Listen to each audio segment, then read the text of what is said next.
Test 1, 2, 3, 1, 2, 3.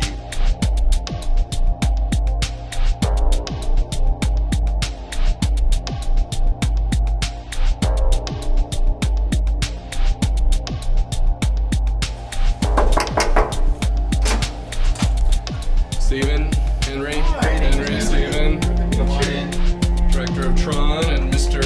Convergence Culture, Converge. I remember showing the storyboard reels to one of the original Disney 9 old men.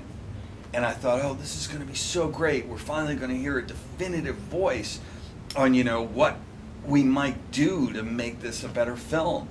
And so he sat down with me and he looked at our storyboard reels and he said, "Kid, you're on your own."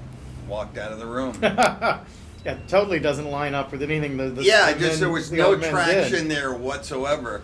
And then, I found that when one talked to certain, higher ups in the field of computers, it really spun off into strange directions that made it, sort of, how do I put it, just nerd humor. There was that tendency for it to all of a sudden just computer geeks go crazy. Yeah. And so we really were sort of carving our, a path through virgin snow at the time. And yeah, because I've played clips from it at MIT in more recent years, and the geeks still get the nerd humor very much there, and the inside jokes that flew over my head at the time because I didn't have the vocabulary of the digital to attach a lot of the jokes to.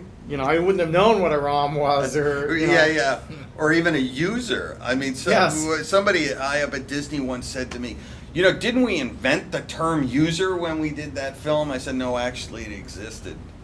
The term cyberspace existed too, but it didn't show up in print till later. But it was kicked around already at that time." Yeah. So that and I think about it now.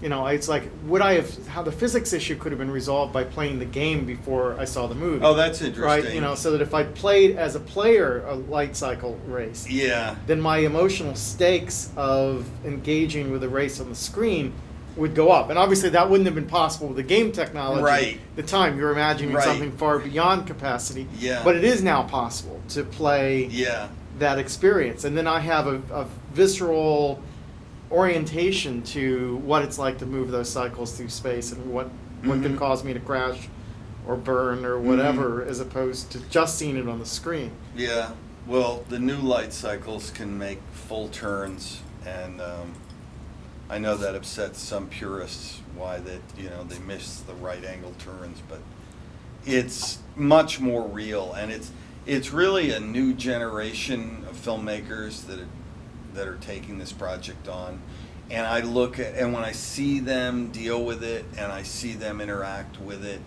it reflects their desire to take what we considered a fantasy and make it real. It's like, sometimes I say that we didn't have to implement this technology into our lives. We only had to dream about it and what it might be. And then to grow up with it and realize, no, I really have to use this on many levels in my life, school and whatnot, or my job, and it really has to be part of my existence, which means it has to be real.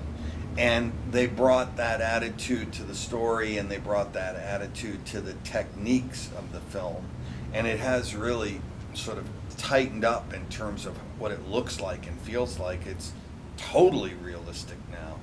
So that was one of my questions, because they were so far ahead with the first one. Was the goal to stay that far ahead in this one, or is it to catch up with where you were and to embed it in our reality? I think it's more embedded in our reality, and it is also, it takes the look and feel, the vibe of the original film, and embraces it, and says within that construct, how do you make it real? So it's a stylized reality, but it's three-dimensional now. It doesn't have that graphic, silk screeny analog soul that it had.